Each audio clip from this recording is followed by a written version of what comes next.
Why Putin's long-feared attack on Ukraine will lock America and the world.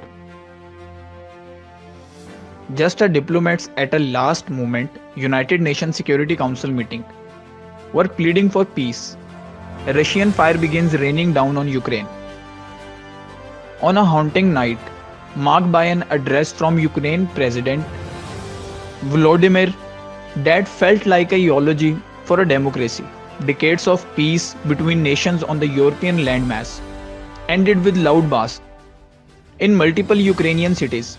Within hours, live stream video showed a column of military vehicles streaming into the country from Belarus, where Russia troops had been massed and thunderous explosions soon boomed over the capital Kiev as air raid sirens wailed, heralding a dangerous new crisis for a world already rocked by turmoil.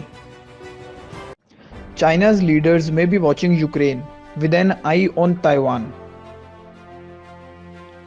As the world's attention focuses on the escalating crisis between Russia and Ukraine, a spotlight has also been turned on an island halfway around the world, self-governing Taiwan. On the surface, there may be parallels. Both Taiwan and Ukraine are Western-friendly democracies whose status quo could be upended by powerful autocracies. In Taiwan's case, China Communist Party seek eventually reunification with the island it claims as a territory despite having never governed it, and has not ruled out doing so by force. For Ukraine, the threat is unfolding. Russian President Vladimir Putin has said they consider Russian and Ukrainians as one people. It's yet unclear how far he will go to realize that claim. On Monday, he declared two breakaway Moscow-backed territories in Ukraine as independent republics. World leaders themselves have implied connections between the fastest of Ukraine and Taiwan in recent weeks. Taiwanese President Tsai Ing-wen has said Taiwan could empathize with Ukraine's situation given its experience with military threats and intimidation from China. Half of Russia says it would be right to use military force to keep Ukraine out of NATO. As the world waits to see if Russia will invade Ukraine, an exclusive new poll of both countries for CNN finds that twice as many Russians believe it would be right for Moscow to use military force to prevent Kiev from joining the North Atlantic Treaty Organization NATO, as say it would be wrong. One out of every two Russians, 50%, says it would be right, while only a quarter, 25%, says it would be wrong. The other quarter, 25%, are unsure, according to the survey. But the poll found that more Russians think it would be wrong than the right to use military force to reunite the Russia and Ukraine, two countries with a long and complicated history of being intertwined. It's a close call. Of 43% of Russia's said use of military force against Ukraine to join it to Russia would be wrong, while 36% said it would be right.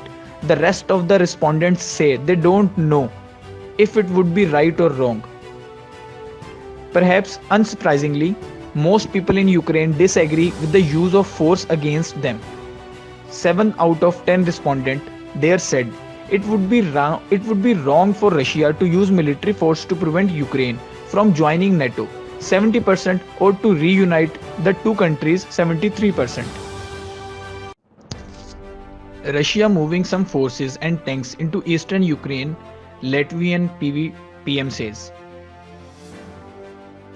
Russian troops have moved into the eastern region of Ukraine that Russia has now recognized as independent, according to the Prime Minister of NATO member Latvia and sources familiar with the latest US intelligence assessments. According to the information at my disposal, Putin is moving additional forces and tanks into the occupied Donbas territories. Latvian Prime Minister Artūrs told CNN's Jim on Wednesday. By the definition, that's a crossing of sovereign territory into neighboring country.